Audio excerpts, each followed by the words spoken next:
Bismillahirrahmanirrahim. Assalamualaikum warahmatullahi wabarakatuh. Alhamdulillahirrabbilalamin. Wassalatu wassalamu ala asrafil anbiya wal mursalin wa ala alihi wa sahbihi wa barik wasallim amma ba'd.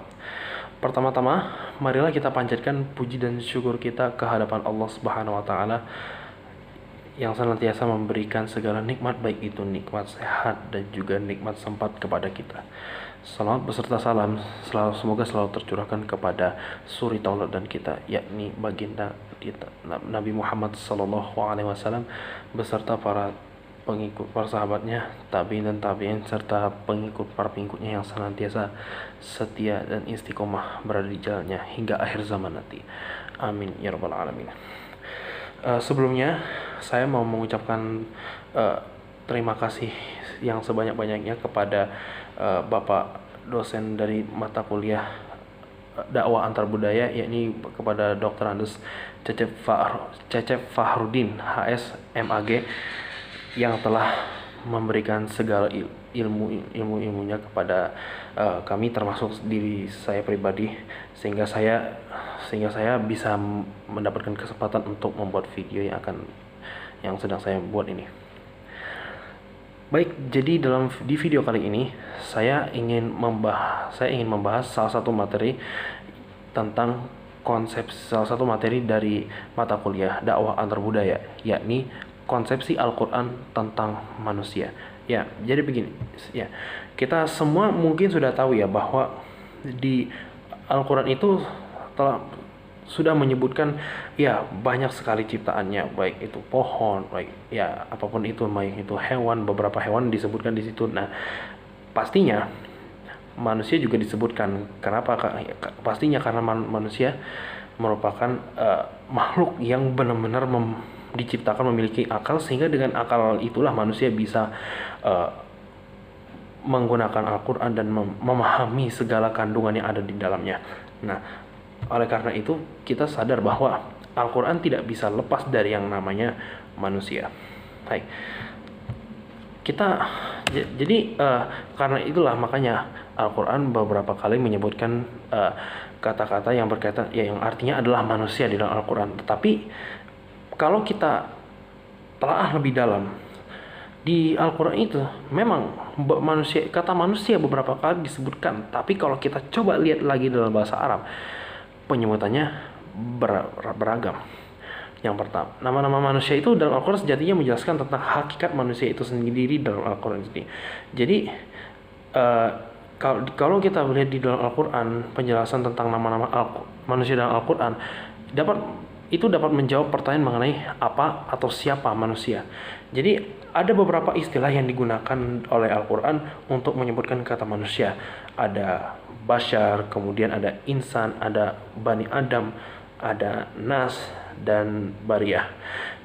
Nah, tapi dari beberapa nama tersebut, masing-masing itu mempunyai maksud dan makna tersendiri di dalam penyebutannya. Jadi kita mulai dari, kita akan coba menelaah terlebih dahulu tentang penggunaan kata Bashar.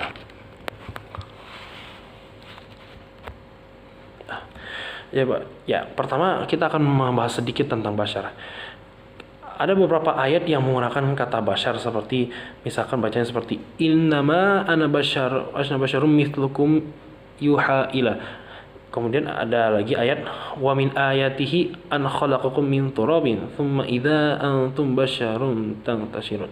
Yang artinya, kemudian ya, jadi beberapa ayat yang menggunakan nama Bashar untuk menyebut manusia, diantaranya ya seperti Al-Kahfi ayat 110, kemudian Ar-Rum ayat 20, kemudian dan juga ada Al-Hijr ayat 28. Nah, salah satu ulama ahli tafsir di Indonesia, yakni Quraisy Shihab, menyebutkan dalam salah satu bukunya bahwa kata Bashar terambil dari akar kata yang pada mulanya berarti penampakan sesuatu yang baik dan indah. Jadi dari kata tersebut, dari akar kata yang sama, maka lahirlah kata Bashar yang artinya adalah kulit manusia. Jadi gini intinya, manusia dinamai Bashar karena kulitnya tuh tampak sangat jelas dan berbeda dengan kulit binatang lain, ya begitu. Nah, kemudian penyebutan manusia dengan nama bashar mengandung maksud untuk menyebutkan manusia dari segi biologis. Nah, dalam potongan ayat yang baru dijelaskan barusan, dinyatakan bahwa Rasulullah SAW secara biologis adalah bashar, yaitu manusia, ya manusia biasa yang sama seperti kita begitu, yang memiliki sifat lahiriah, ya begitulah sama seperti manusia pada umumnya. Nah, kemudian yang kedua adalah al-insan. Seperti yang disebutkan dalam Al-Quran surah Al-Insan ayat 1-2. Hal ata 'alal insani hinum minad dahri lam yakum syai'an madhkura. Inna khalaqnal insana min nutfatin amsyajin nabtalihi faj'alnahu sami'an basira. Nah, ada beberapa pendapat yang menyatakan bahwa kata insan ini terambil dari kata nasia artinya lupa, atau nasa yanusu yang artinya berguncang. Namun menurut Quraisy Shihab, kata insan sendiri terambil dari kata uns yang berarti jinak, harmonis, dan tampak. Kata insan digunakan dalam Al-Quran untuk menuju kepada manusia dengan seluruh totalitasnya, jiwa dan raga. Manusia yang berbeda antara seseorang dengan yang lain akibat perbedaan fisik, mental, dan kecerdasan, misalkan seperti itu. Penyebutan manusia dengan nama insan memiliki maksud untuk menyebut manusia dari segi psikologis, di mana Rasulullah SAW pernah bersabda, al-insanu mahallul khata' wa nisyan. Jadi berdasarkan hadis tersebut, Rasulullah ingin menyampaikan bahwa manusia itu memiliki fitrah kejiwaan atau psikologis lah, seperti kita itu bisa melakukan kesalahan dan bersifat lupa alias khilaf begitu. Kemudian ada istilah Bani Adam seperti yang disebutkan dalam Quran surah Al-Isra ayat 61. Wa idza qulna lil malaikati isjudu li Adam fasajadu illa iblisa qala asjudu liman khalaqtu tina wa laqad karramna bani Adam wa hamalnahum fil barri wal bahr. Nah, di surah Al-Isra ini menjelaskan hakikat manusia dilihat dari asal dan keturunannya. Atau dengan kata lain, penyebutan manusia dengan nama Bani Adam mengandung maksud untuk untuk menjelaskan nih bahwa kita manusia ini sebenarnya dari segi historis adalah keturunannya Nabi Adam alaihissalam. Nah, di dalam ayat 70 tersebut menjelaskan begitu Allah Subhanahu wa taala itu sangat memuliakan sekali keturunan dari Nabi Adam alaihissalam. Manusia yang notabene keturunan Adam itu diberikan rizki yang baik dan dilebihkan oleh Allah Subhanahu wa taala daripada makhluk-makhluk Allah yang lainnya. Kemudian Anas ini seperti yang dijelas seperti Quran surah An-Nas, qul a'udzu birabbin nas malikin nas ilahin nas min syarril waswasil khannas alladzi yuwaswisu fi sudurin nas minal jinnati wan nas. Itu disebutkan beberapa kali dalam surah An-Nas. Nah, dan ada juga beberapa ayat yang menggunakan kata ya ayyuhan nas. Ayat Al-Quran yang menggunakan kata An-Nas itu ayat tersebut sedang menjelaskan hakikat manusia dari segala permasalahan hidupnya. Seorang ulama bernama Muhammad Abduh pernah mengatakan permasalahan hidup tersebut yang dimaksud adalah was-was. Kata was-was itu berasal dari kata was-wasah yang artinya suara yang lirih atau tersembunyi. Jadi yang dimaksud dengan was-was di sini adalah sesuatu atau seseorang yang membisikkan kata-kata jahat ke dalam jiwa manusia. Intinya, penyebutan manusia dengan nama Anas mengandung maksud untuk menyebutkan manusia dari segi sosiologis, dari segi cara kita berinteraksi dengan sekitar kita, begitu kira-kira.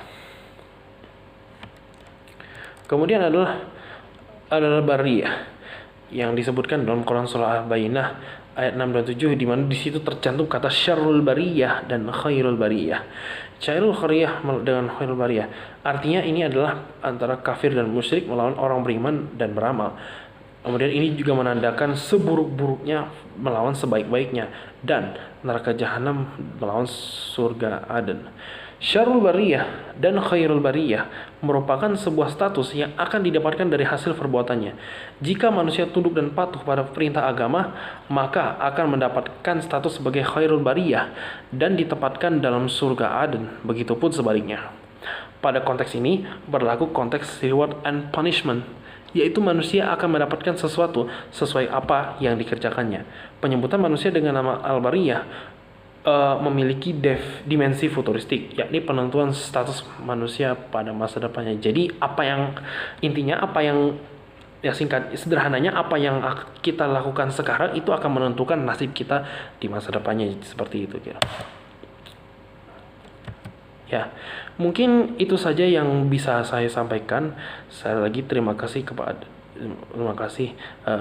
sudah menonton video dari saya. Mohon maaf apabila ada kekurangan dan kesalahan dari saya. Kekurangan datangnya dari diri saya pribadi dan kebenaran mutlak milik Allah Subhanahu wa taala. Wallahu a'lam bishawab.